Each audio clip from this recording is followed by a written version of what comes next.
paz do nosso Senhor nos acompanhe, agora e sempre.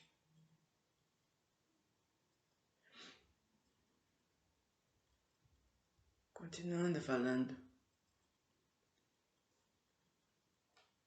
dos momentos finais da vida de Jesus, o que aconteceu-lhe realmente, o que ele sofreu.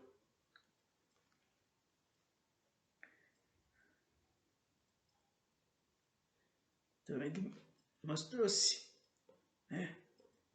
Como ele falou nos lugares que ele foi acusado, que ele era o único culpado, gente, das coisas que estavam acontecendo, a fim de resguardar de qualquer acusação pública a sua família terrena, tão atemorizada, pois quando o juiz indagava dos seus ascendentes, respondeu-lhe laconicamente que não tinha irmãos nem parentes. E assim preservou, porque se ele falasse, não, minha mãe chama-se Maria, né, meus irmãos tal, aí sim que eles iriam atrás. Aí iam acontecer as coisas que aconteciam mesmo naquela época. Realmente que eles eram muito violentos, né? Então, passamos então a Jesus e sua entrada triunfal em Jerusalém. Então, diante desses despediu-se então de amigos, de pessoas da cidade, e Jesus tinha mesmo já a intuição que seria a última vez que ali viria, que ele não iria mais retornar. No domingo, que antecedia a semana da Páscoa, Jesus e seus discípulos partiram de Betânia, em direção a Jerusalém. O mestre seguia silencioso e preocupado, antevendo os acontecimentos trágicos para breves dias. Seus amigos, os adeptos, no entanto, acompanhavam-no, dominados por intenso júbilo, certos de que chegara o momento tão ansiosamente esperado. Então, enquanto Jesus estava triste, silencioso, né, querendo, né, a par dos acontecimentos, e os apóstolos, os seus amigos não estavam nem aí, pensando que Jesus ia dar fim àqueles problemas deles. Já não se tratava de uma crença, de uma doutrina ou movimento religioso. Era uma causa nacional, em que Jerusalém marchava ao lado dos galileus e resolvia com tudo aquilo que eles estavam esperando que ele resolvesse. Era assim. Jesus estava com todo o intuito que quando chegasse lá ele iria fazer as pregações, né? As preleções, que ia ter bastante gente, bastante lugares, enquanto que eles, né, que eu acompanhava, cada vez aumentando a turba, gente, cada vez vindo gente de todo quanto é lugar, via aquele movimento e se afiliava-se a eles, aumentando cada vez mais aquele mundaréu de gente.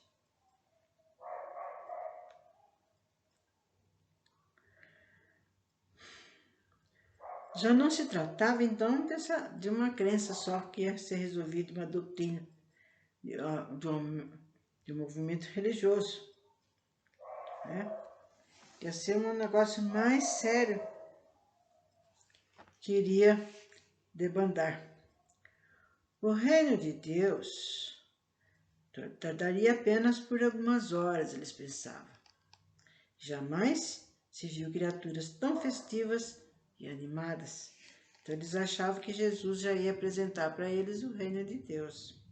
E cada vez mais aumentando a turba, enchendo este, aquele. Eles chamavam, eles viam, então ficavam ali com eles.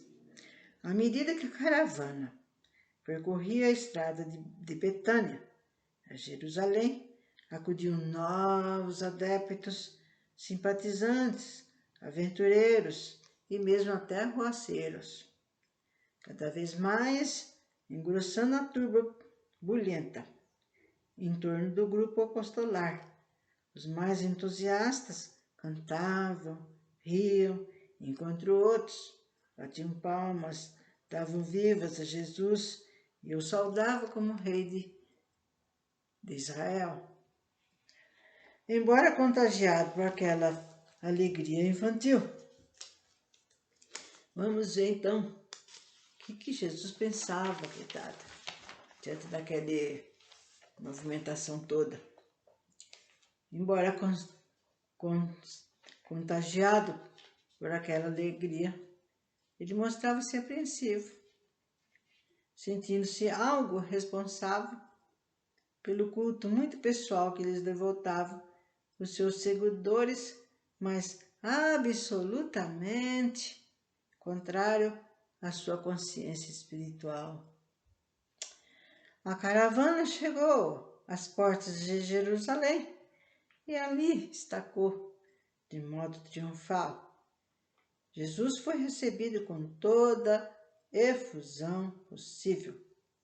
Todos marchavam a pé, num crescente júbilo emocional.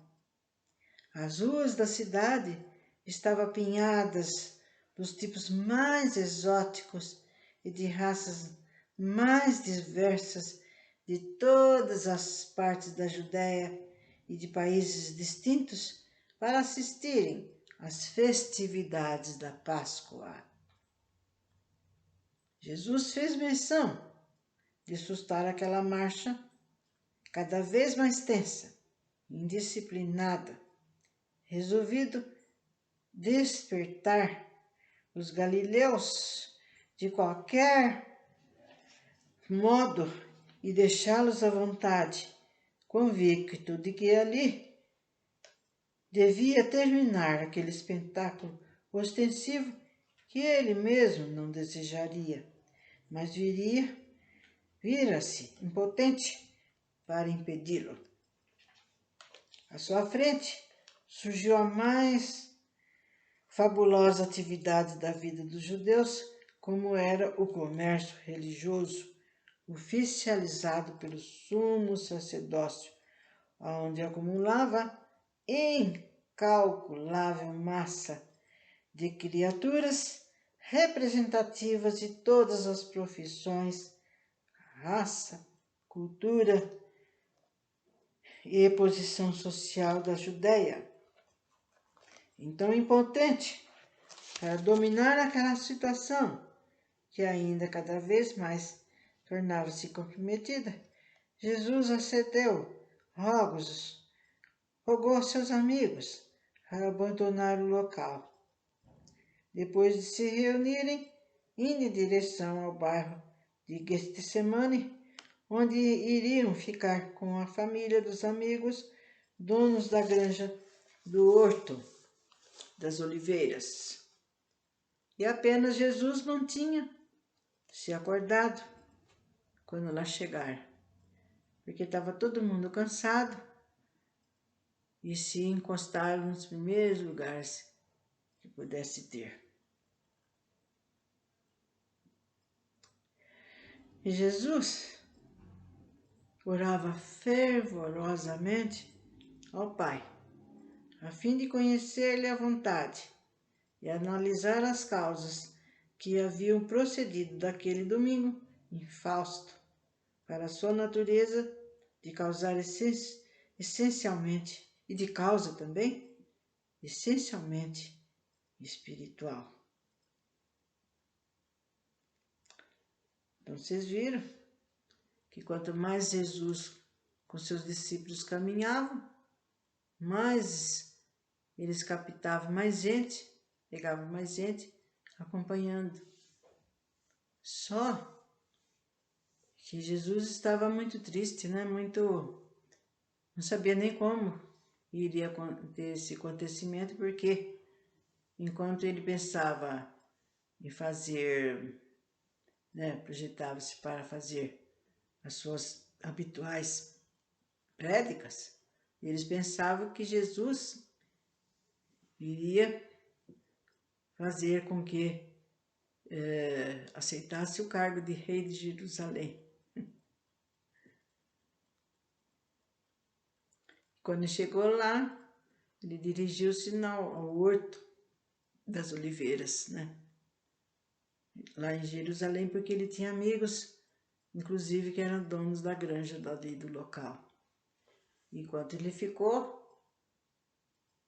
orando a Deus para que ele encontrasse uma situação certa, os seus discípulos dormiam, que todos estavam muito cansados com aquela viagem.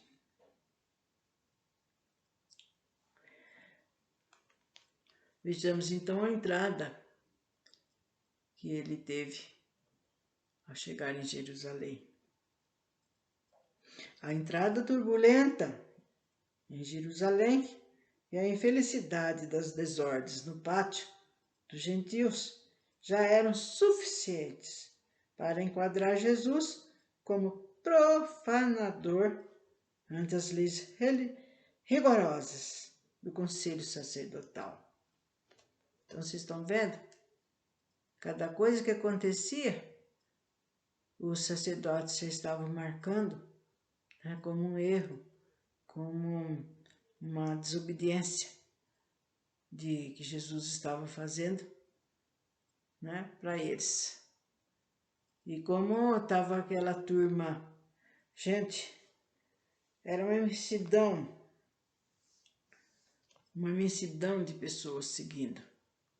E logicamente, já Jerusalém já estava mais repleta de pessoas que foram para lá para comemorar o dia de Páscoa.